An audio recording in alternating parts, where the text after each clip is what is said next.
welcome to my cake kitchen. If I disappeared, I was just trying to adjust my light. Great to have you back. I'm Gladys, if we're meeting for the first time. And over here, I make simple, informative tutorials to help you navigate cake decorating easily. And we're back with part 2 of our panda cake special, which we started yesterday. And if you wonder what the panda cake is, it's a cake that is chosen by friend to the channel and moderator Lollipop. Lollipop has a cake to be made for her daughter, and she's lacking in the decorative skills for making this particular cake. So we took the cake on as a challenge to take it from start to finish, just so that the process is a learning resource for her to come 28th when she wants to make the cake. Whilst I'm at it, I just want to say I am juggling the duties of mum. So my attention is being called. Let me just attend to that quickly and I'll be back with you shortly. Just bear with me, okay? What do you want? What do you want? Sorry?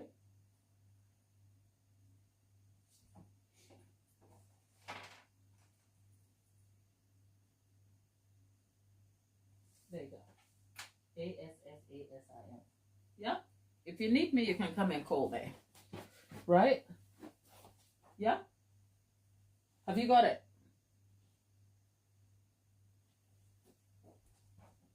A.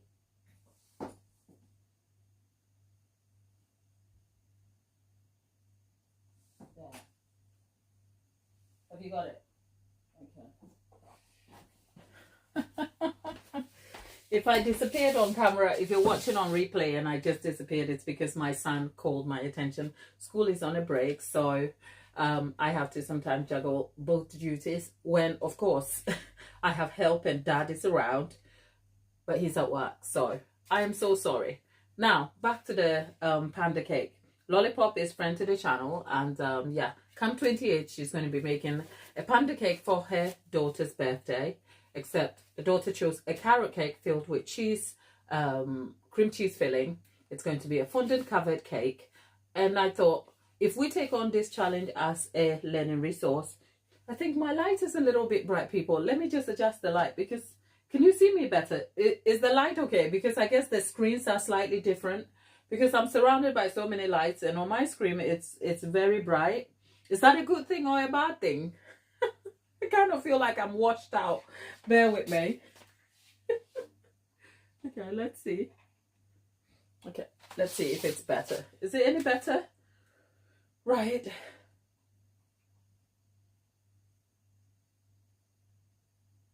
Okay, right. Anyway, that's fine. I will, so yeah, we're taking on the making of the panda cake for Lollipop.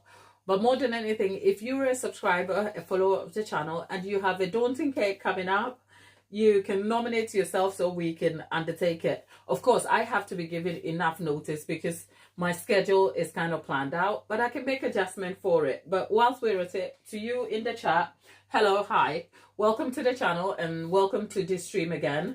We're making the panda cake. So if you want to see how we made the carrot cake, here we are. And I promise you, if you were here yesterday and you saw the chaos of me battling my inner inhibitions not to eat the cake live on air, right, I promise you I didn't eat the cake. I couldn't stop myself eating the cream cheese though. So I have had enough of the cream cheese, but the cake, it's still here.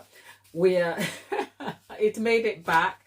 So what are we doing? On my work table, I have just gathered my tools and generalized equipments that I'll be using.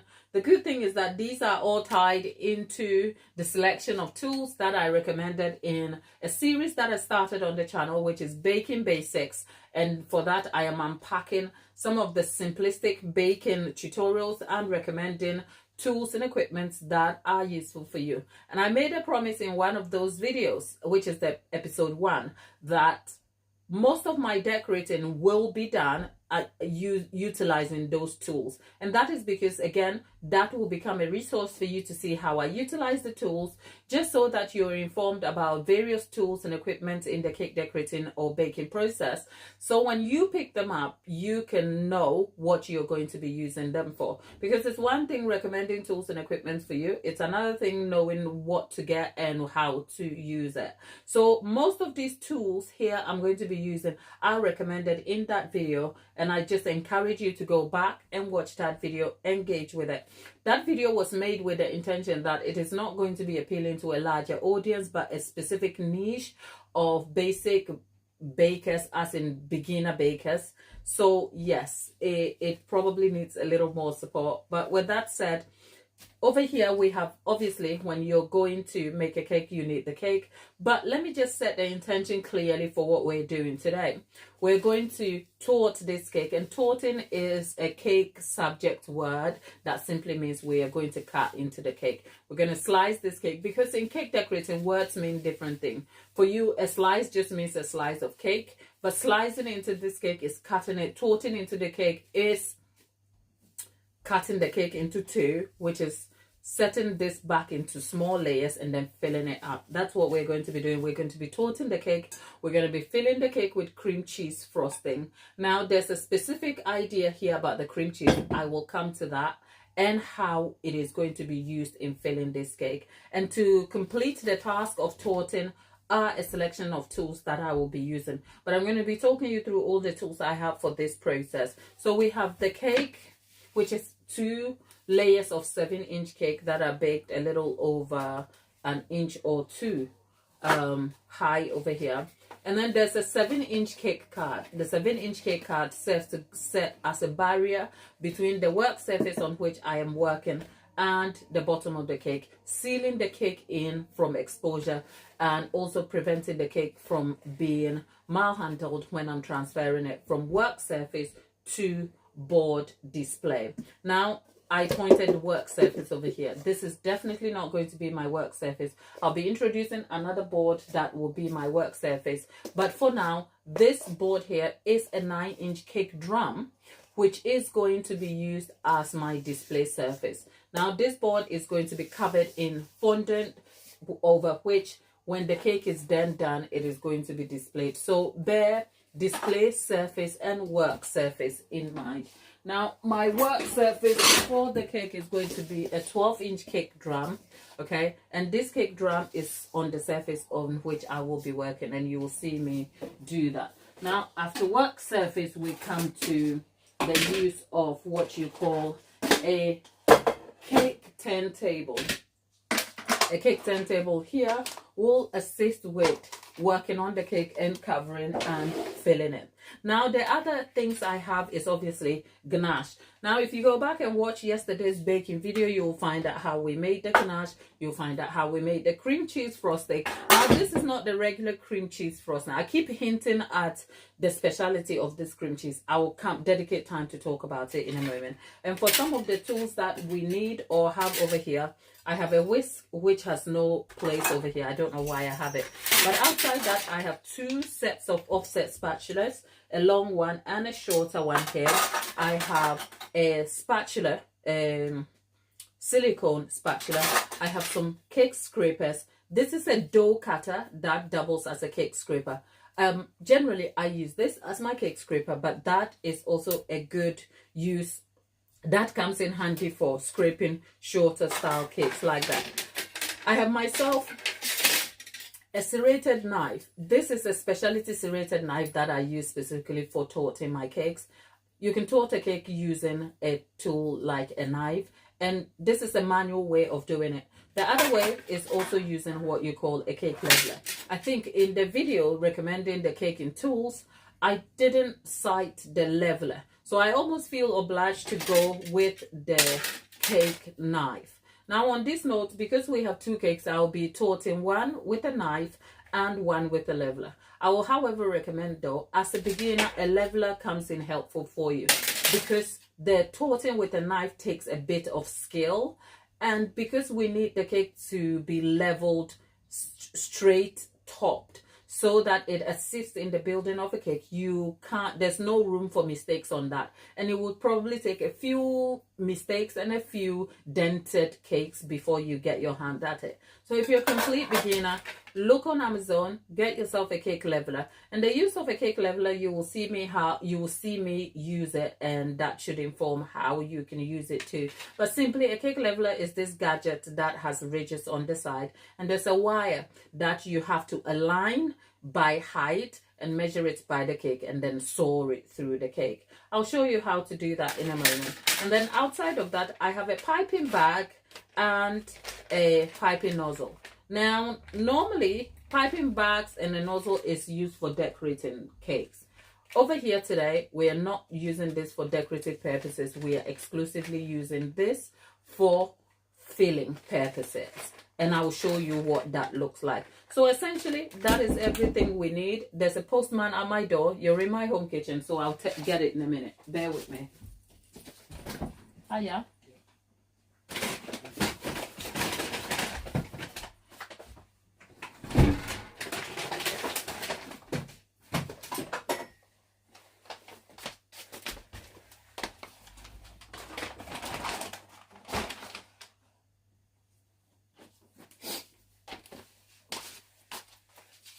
Thank you for your patience. That's a postman at my door, but he's gone now. So essentially,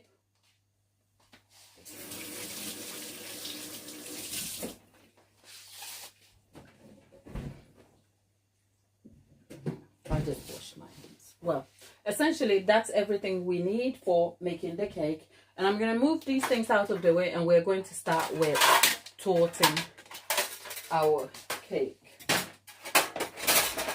Now, I know when I do undertake these tasks, there's a lot of chatter happening in the chat over there. I'm unable to engage, but I'll try my best here just so that you do not miss out on having me here. So,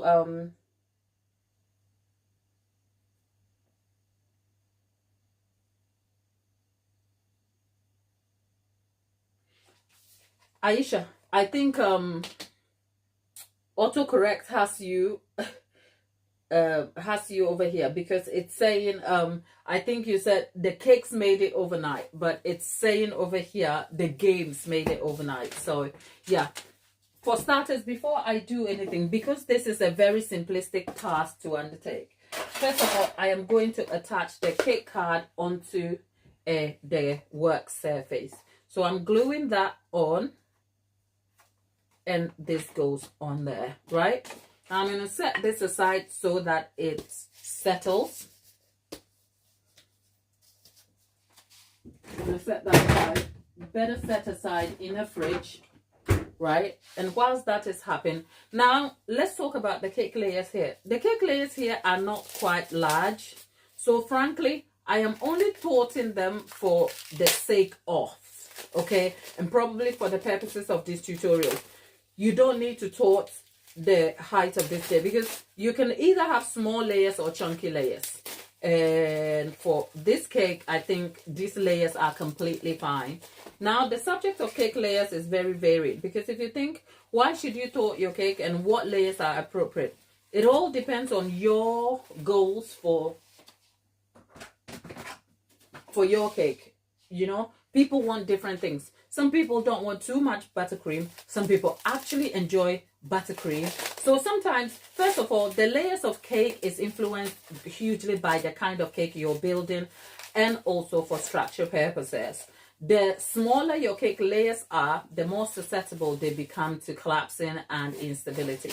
So for that reason, if you're building a tiered cake, it makes sense to have rather thicker layers, because the thicker layers will support better structure of your cake. But imagine if you had a customer come to you who wanted a cake that was just overwhelmed with buttercream, and yet they want a 3-tier cake. Then you're going to have a conversation with them holistically about their preferences and how that affects your choices. So I almost always say that no two cakes are the same, especially in the custom cake business world. No two cakes are the same, and no one particular process is a sort of marker for everything. There are generalized intentions for decorative practices, and then there are very, very niche and personalized things you can do to a particular cake. So not normally, if I was making a tiered cake, it will be important to keep my layers very thick. And so if a customer really wanted to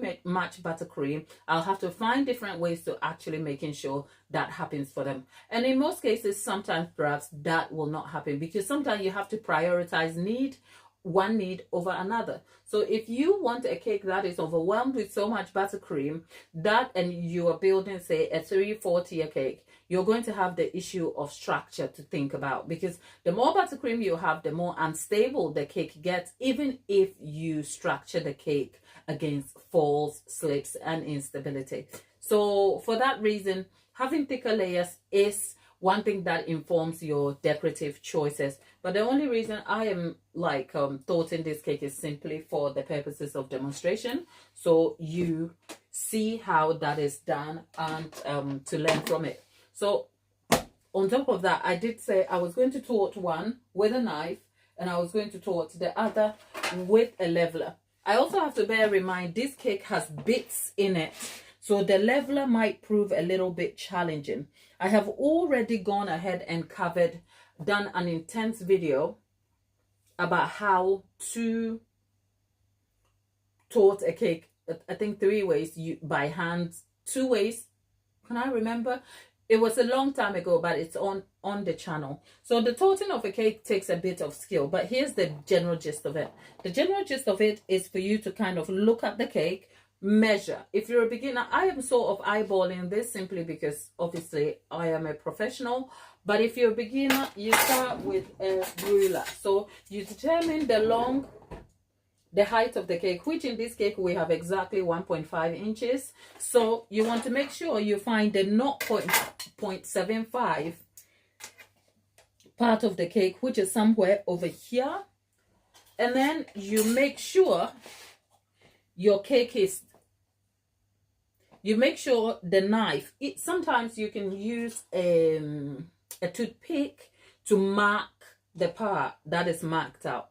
But first you place the cake on it, you get your knife to sit exactly on the marked area. And what you want to do is to make sure that the knife is not like shaking or angled. You want to keep the knife straight. And the knife staying straight stays the same. But what you're going to do is you're going to move the cake into the knife, right? Whilst turning the knife with the cake. That's exactly what I'm doing here. So it takes a bit of skill, and the reason why I have a long knife here is making sure that I do not cut into the cake. Even some days I have gotten this slightly wrong, and there you have it. I don't think it's as straight as I would like it, but that's the challenge. Cake feels a bit wet on the inside for me. There you go.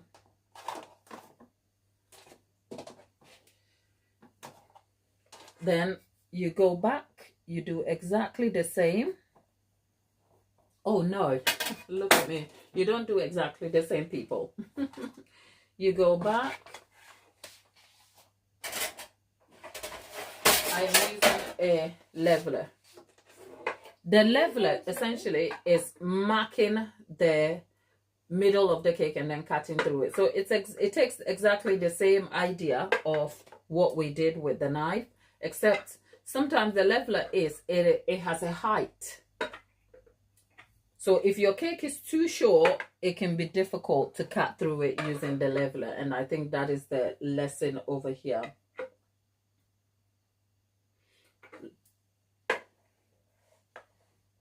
See, even with my lowest setting, we can't seem to find a center for the cake. So lollipop, here's the deal. Don't worry about leveling your cake, okay? Because you are even using 8-inch pans.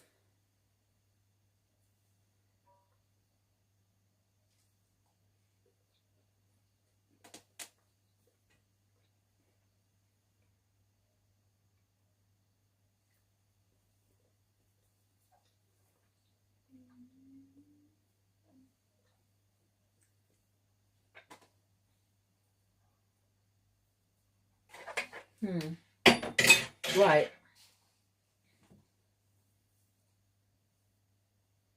Okay. So we have found something in real time. And that's the beauty of making these live tutorials, right?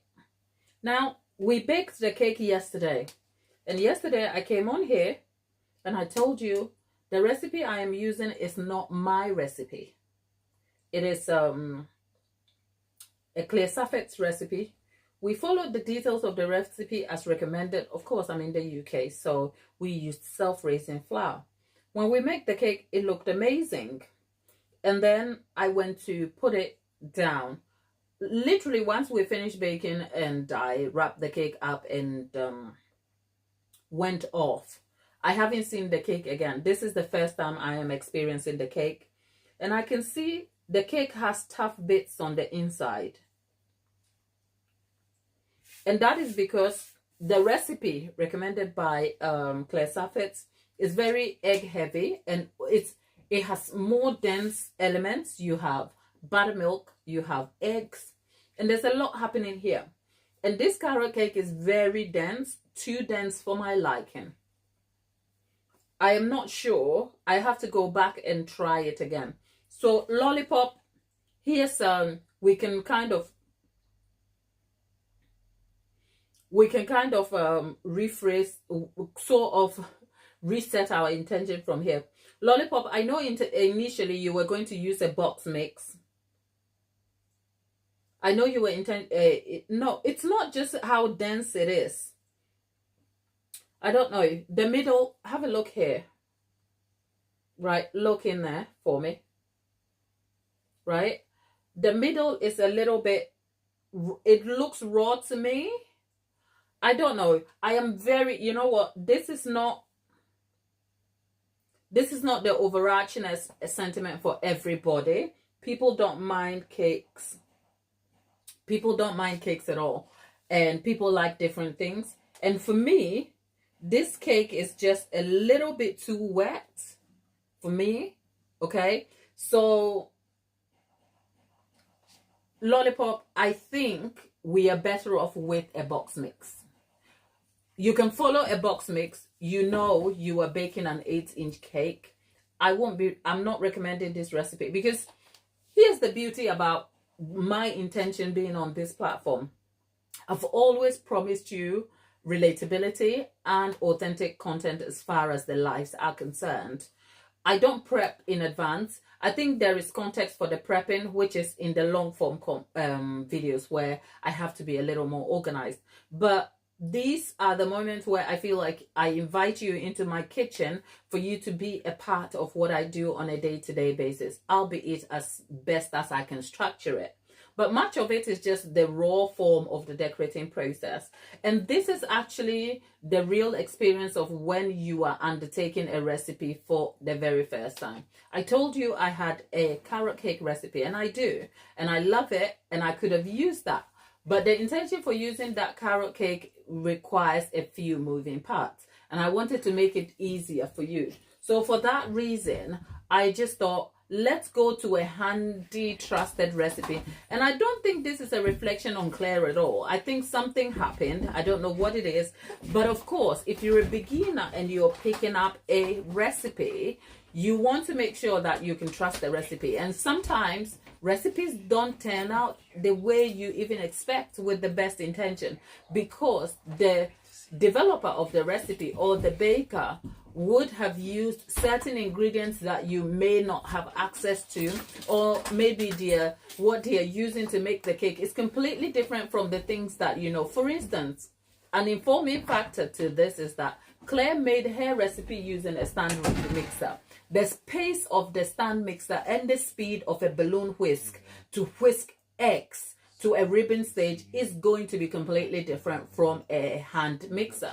Now, I might say a hand mixer is inferior to a stand mixer. Not generally, but there's context to that. So I cannot actually say Claire Saffet's recipe is not good based on the fact that I made substitutions and didn't follow her exact process. that means I haven't given the recipe due process. And for that, I have to go back then and reset my own process and ways of making the recipe. So actually, it's not a bad cake, use or me trying to snack on the cake. All I'm saying here is that, in full disclosure, this cake looks too dense and looks a little bit too raw for my liking. And for that lollipop, I'm not recommending this, at least for this moment in time.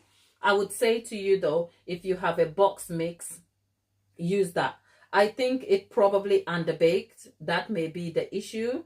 But the sides were burning yesterday, so I don't know which is which. But yes, if you can employ a box mix, go for that. But yeah, we have a super dense cake. That aside, that's enough on the cake. We are still continuing with the decorating of the cake. That's not going to change anything. Okay, we are not, that's not going to change anything. We're going to cut the cake, we're going to eat the cake. The only problem here is I'm just not trying to recommend the recipe, at least for now, because I would actually hate it if Lollipop had this recipe and then had concerns about it.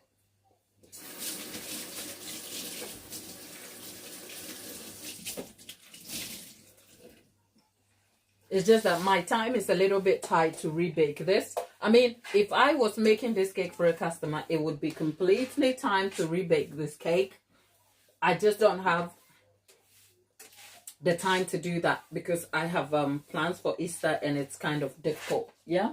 So yeah, Lollipop, let's settle for a box make, but everything else remains the same. Okay, nothing is changed. We're going to make the cake. We're going to cut into it. We're going to eat it, but you know, I will always try and recommend the best thing for you. So for that reason, I think our cake literally perhaps underbaked. That's what it is. Because in truth, Claire also bakes it in an 8-inch pan, and we made it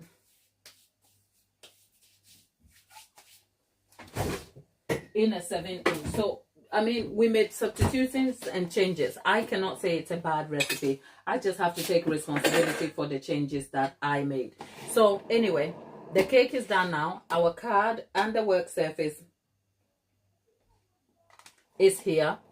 And we are going to apply some ganache onto the top. And with that, we're going to have the first layer of our cake onto that. Right? Now, this is where we need some ganache.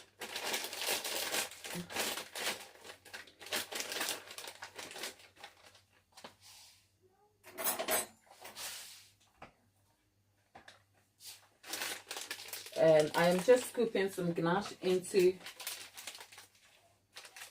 And the purpose of the ganache here, ganache sets hard, so it might just be a struggle and I have to work quickly. And the whole point of using ganache here is to create a border. Look, I'm not having luck, am I? Okay, let's not use a piping bag. Let's not use a nozzle. Let's just use a piping bag. And all I'm doing is creating a border here. Why do I need a border? Oh God, it's not working, is it? Oh Lord, this is cake decorating. Welcome to Cake Decorating 101. Okay, why am I using a border? Because our carrot cake is going to be filled with our own version of cream cheese frosting, and we need it contained. But you know what? The cake itself is a small cake, so it wouldn't matter. I am only doing it for the purposes of teaching Lollipop. That's all, okay? So we'll talk about our cream cheese in a moment. In that, this is cream cheese, but it's almost like a cheesecake filling, the no-bake cheesecake filling. So it's very soft. It is very tricky. And if you're not careful and it starts bleeding and leaking out of the cake, it's going to cause problems. So the border, which is a ganache, is solid, so it contains the soft filling. That's the whole point. So as you can see, the ganache kind of almost seals out.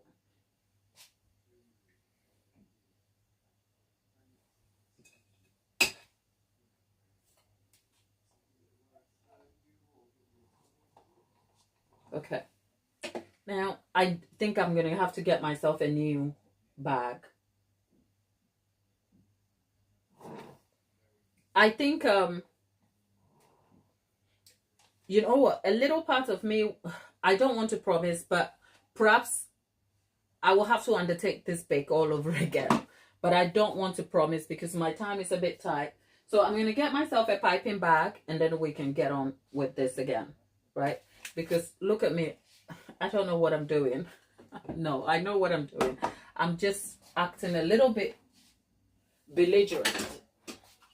Okay, let's put this in the microwave for 2 ticks and see what happens over there. I'm just trying to melt the ganache a little bit so that we can work with it.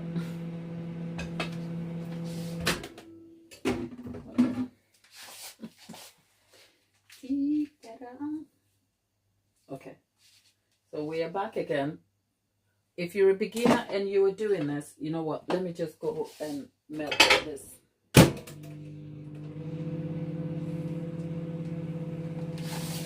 So I am back. I hate it when my, okay, let's go. Where do we have this? Let's get my side.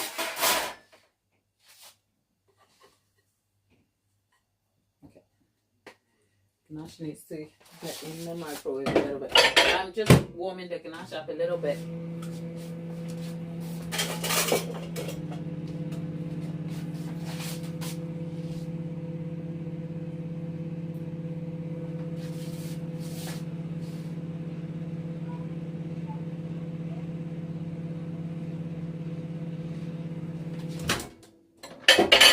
Okay, we've got the ganache. Yep, we've got the ganache pliable. Oh, God, what am I doing? Right.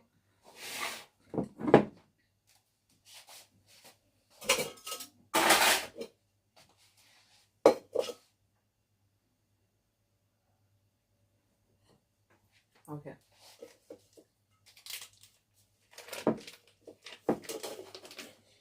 If you're a beginner, you probably need 2 bags on this note, but my bags are somewhere. If I was going to get them, it will disrupt the process, so I'm going to have to work with what I've got. So, because the ganache is a little bit like thick and it's hard to kind of push through.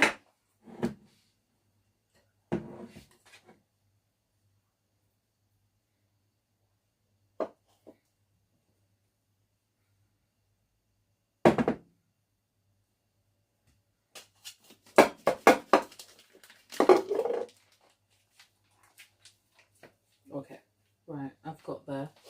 So there we go. We are creating the border nicely now. And into that, the amount of buttercream or frosting you put in is all up to you completely, right? So there you go. You just have to make sure that it's level. Yep, there you go. And then there is one other cake here. And then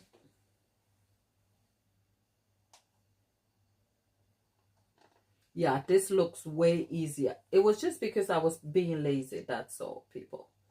Take no notice, right? And then we have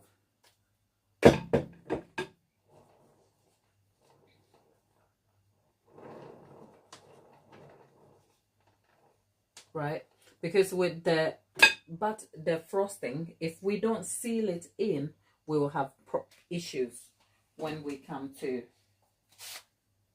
frosting it. So there we have it. Cake is all frosted, and we don't have the shifting and sliding of the cake. Okay, there you have it. And oh, I should also say, part of the reason why I was keen on making the ganache a lemon flavored ganache is also simply so that, because I was going to be using it as part of the filling, it will complement the cream cheese frosting. I didn't want like the differences in flavor options, because if the white chocolate is just so sweet, doesn't have any kick to it. Once you bite into the cake, you will feel the different types of filling options. And I just wanted there to be a seamless mouthfeel to both the cream cheese and the ganache, which is why we made it a lemon flavored or a lemon type of ganache. So now that we filled our cake, if we hadn't used the ganache as a barrier, what we will have is our cream cheese will be sliding and the cake will definitely not be looking this solid. But by the time this cake goes in the fridge and sets, and then we come to covering it with a layer of ganache to crumb coat and cover it completely, you will see that the whole cake looks way set and better. Whereas if we only had cream cheese, by this time it will be falling, and cream cheese doesn't hold better at room temperature. So even during the decorating process, there will be shifting and sliding, and that will be a hot mess of a cake. That is it. So I'm going to wash my hands, wipe this, put this in the fridge, and then we'll talk about the kind of cream cheese frosting we have. Because whilst it is cream cheese frosting, it is not the regular cream cheese that you probably know about or have come across. So let me just wash my hands and then we'll do that. Tapita, don't encourage me. We're here to teach Lollipop how to make a panda cake. I have thought about cutting into this thing and eating it myself, even though I am not recommending the cake. Okay?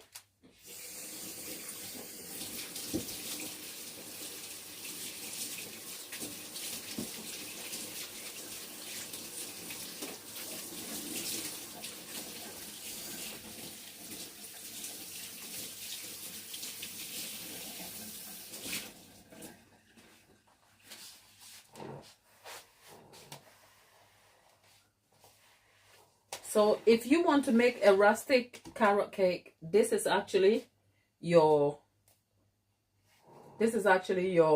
cue to do that, because it is rustic, it's easy to achieve. What's there not to like? And if you did this and you pasted this in just toasted carrots and pecans, you have a cake. It's all done. Okay, so let's be done with this and back in the fridge.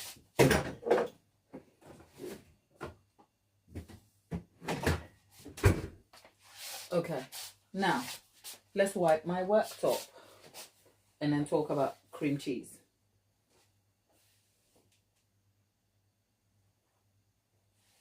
You know what? I don't like the naked cake mat because, like you, it looks unfinished. But there's a place for it. So I am not dead against it, but it's not my type of cake. I don't like that at all.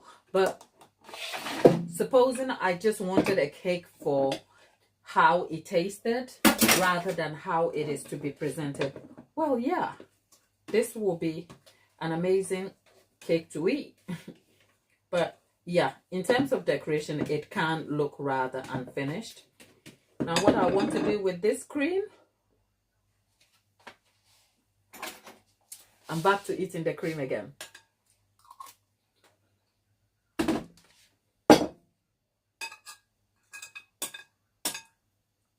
The truth is, when you leave it to set, next day it tastes way better.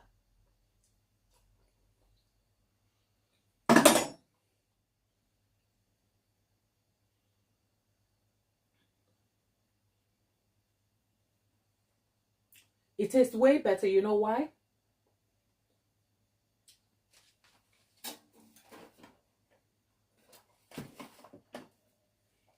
When you leave it, 1 second.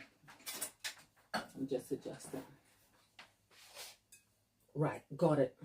When you leave it to set, it tastes way better. You know why? Because the oils of the zest melts into the cake. Did I say cake? No. Melts into it. It kind of seeps through the entire frosting, and it's so lovely. What I'm going to do is add some digestive biscuits, make myself an easy style cheesecake, and just eat. When I open a cake shop, this will be on the menu.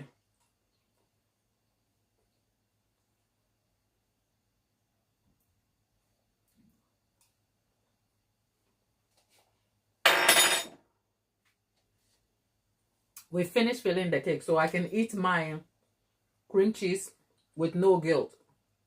All of you out there judging me for eating the frosting.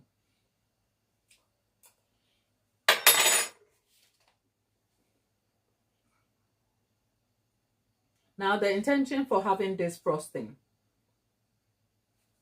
even though we call it cream cheese frosting, is because yes, there was the ingredient of cream cheese, which unfortunately is the sloppy Philadelphia style cream cheese, which is very mild over here in the UK. We unfortunately don't have the block style brand that my US people are lucky to have. So for that reason, it makes making cheesecake a little bit tricky. Maybe I need to find a better alternative here in the UK. But whilst we could have still made cheesecake,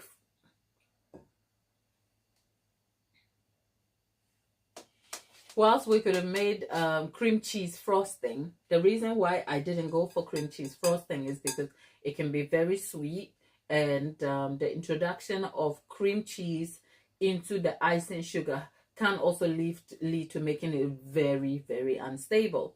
And you have to add more sugar to stabilize it. It just doesn't have a great mouthfeel. And since I am making this cake to help Lollipop, I just thought in the end I would be eating this cake. So rather than choose something that probably will not appeal to me, let's go for an alternative option and mitigate that. This has a better mouthfeel.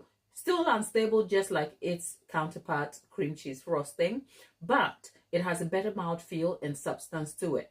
I just cannot stand the overwhelming amount of sugar in regular cream cheese frosting. That aside, we have tried to use this to fill into the cake, considering it as a soft filling, for which a border is created using ganache, and the soft filling contained completely in between the cake. So for that reason, it will mitigate the subject of the unstable nature of this cream cheese and help us achieve better results in our decorating process. So I just wanted to clarify here that the cream cheese was made in yesterday's baking session, and for what it is worth, it's not the regular type of cream cheese frosting that you may know about. That said, we've gone ahead, we filled our cake, we've left it to set. The cake needs to set completely, and then we'll come back in the next session. I think it's 3 p.m. I'm waiting to come back at, say, give or take 5 p.m. UK time, where we will crumb coat and cover the cake in ganache. And then perhaps tomorrow we will drape the cake in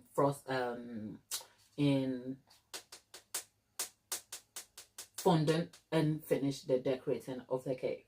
So that will be done with it. Yeah, that is where we are. Tabitha, you can make this frosting using the block style cream cheese. That should be amazing. Unfortunately, we do not have it here, and we are extremely limited. But yes, if I had a cake shop, this sort of this would be on the menu. It would be on a red velvet tab. In my mind, this will go with a nice red velvet cake. Actually, what am I doing? Talking whilst eating.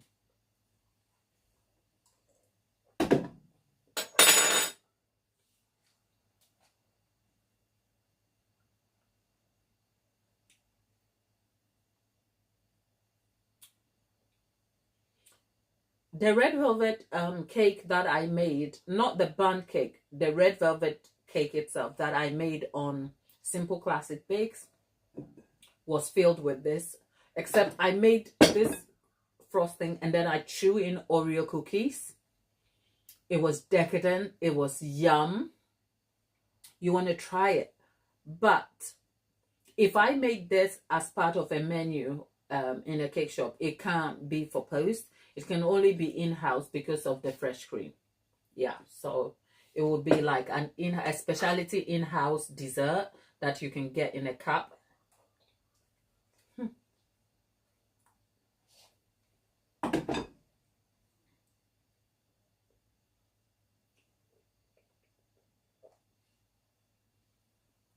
This paprika, it's fine. We can add the thing with this is that it's super versatile. You can make exactly that and add cocoa powder, make it into a chocolate cake, chocolate frosting, and then it will go well with a chocolate cake just by itself, or you can turn it into a chocolate frosting to go with a chocolate cake. So yeah, if you don't like red velvet, that's fine. You can have it with chocolate cake.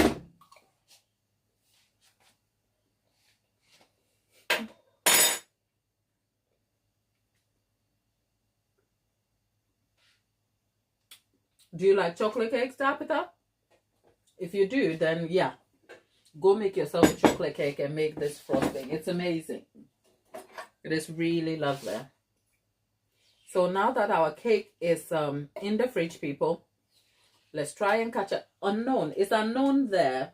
I know she was trying to engage a little earlier and I was busy, so I wasn't able to talk much. But yeah. So you live and you learn about, you know what, the experience of getting a recipe and then making adaptations to it is a real thing.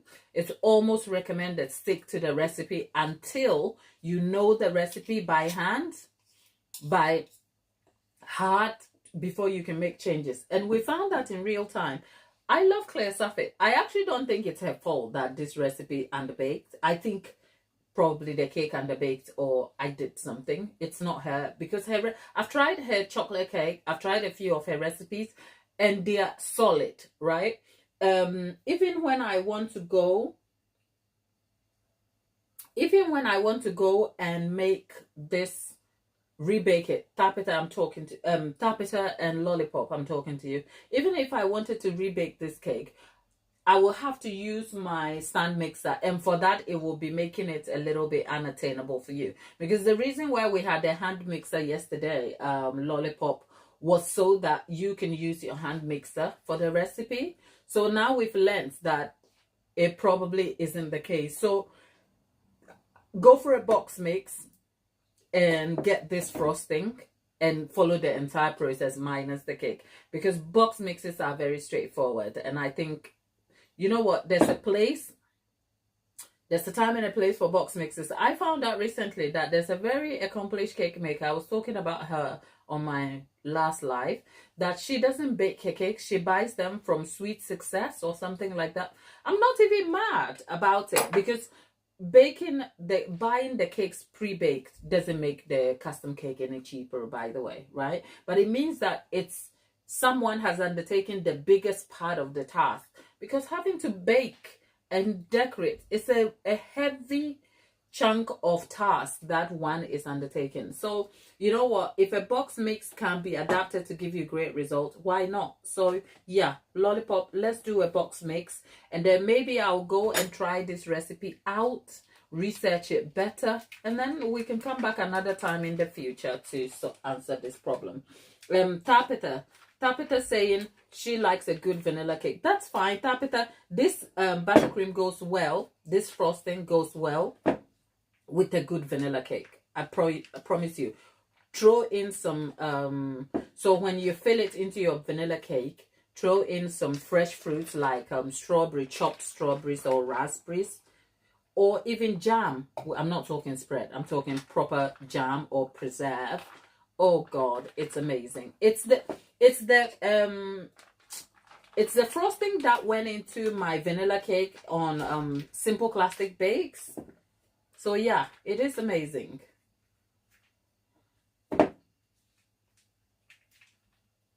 Can you tell that I am trying to get what my money is worth? People.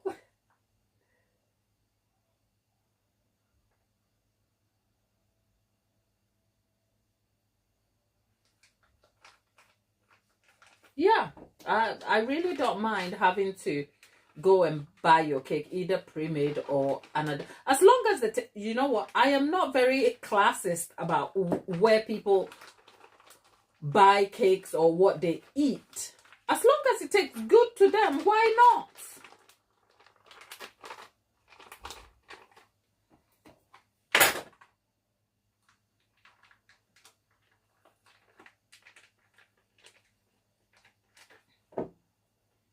I am trying to get what my money is worth. I could easily throw this bag away, but I'm not giving up. I want to scrape every pinch of ganache before I can even do that.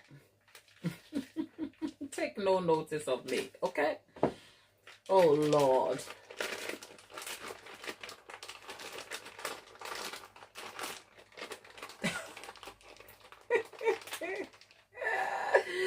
Oh, Lordy. This is funny. It's like, why? But why? Because I'm getting what my money's worth.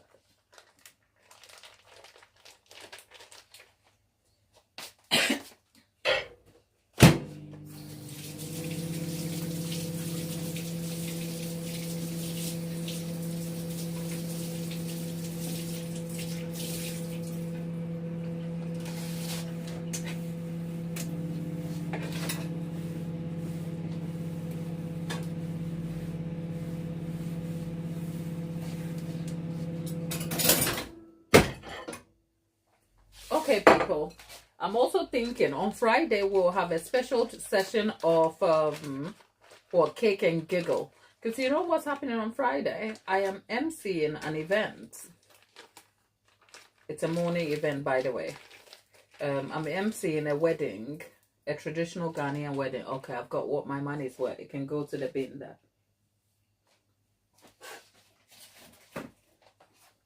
So I'll be back after the busy day of activity so that we can do cake and giggle. But you know what I'm like. I'm thinking about it, but I'm like, what if I get really tired and I can't manage? Okay. So yeah, cake and giggle, hopefully on Friday.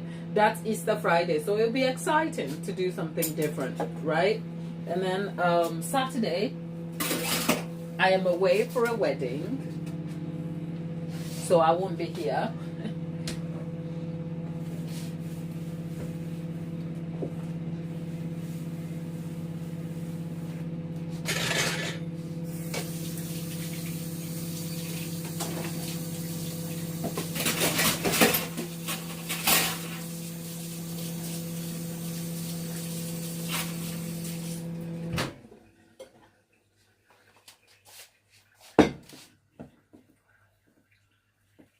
Okay, I've got what my money is worth.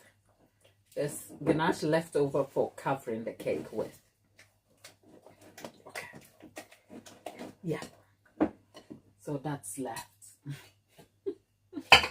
Oh, Lord. That's a lot. Okay. Wipe my work surface. Wipe my hands. What's a traditional Ghanaian wedding? I will talk you through it, but I think it will make sense to just Google it, right? I say Google it, no.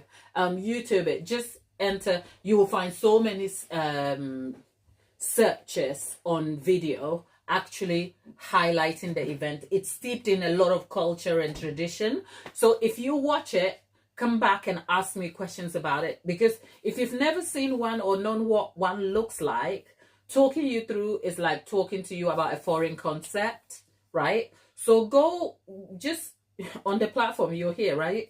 Just enter Ghanaian traditional wedding and just look at what happens there generally.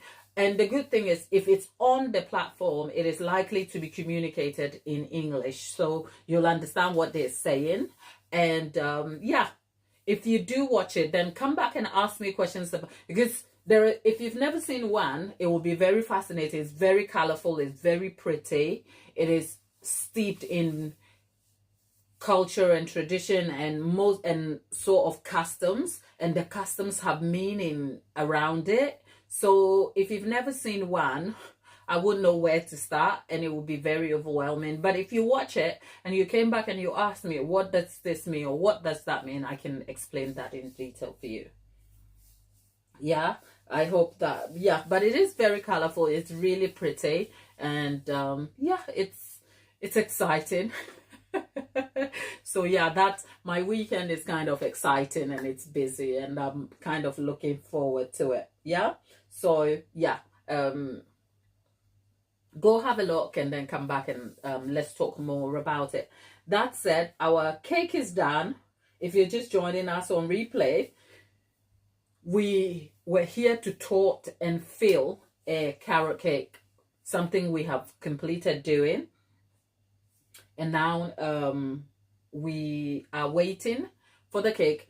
We're not going to do anything outside of this. So we're finishing the live now, okay? And then we'll be back. It's 3:30. So the cake is going to be set in the fridge probably for the next hour or so whilst I clean up and sort my family out. And then I'll be back after. So let's aim for, say, 5 p.m. UK time.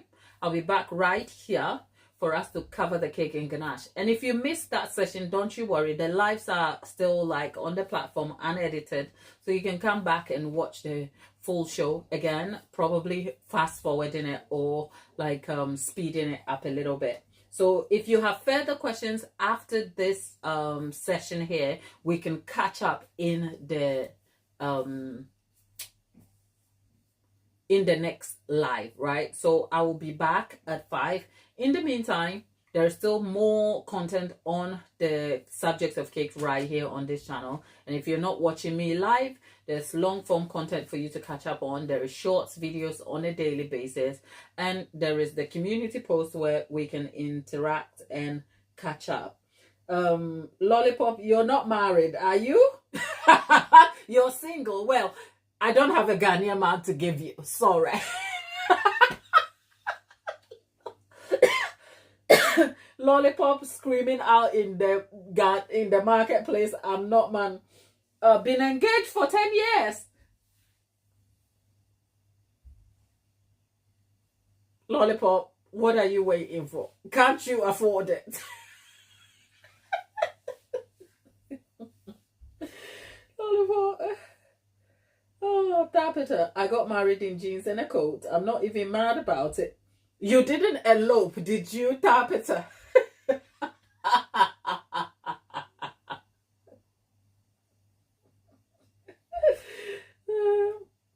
You know what?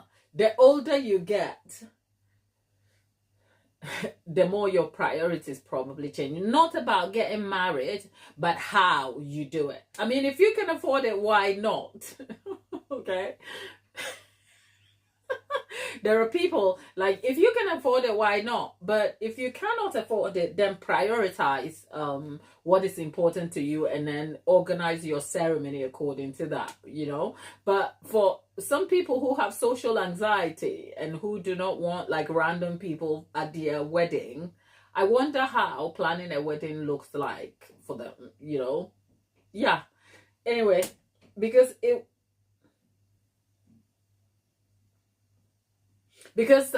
there was a time in my life, right, where I used to think what is has to, and then you grow up and you realize no, you can do what you want, well, best as you can in certain contexts.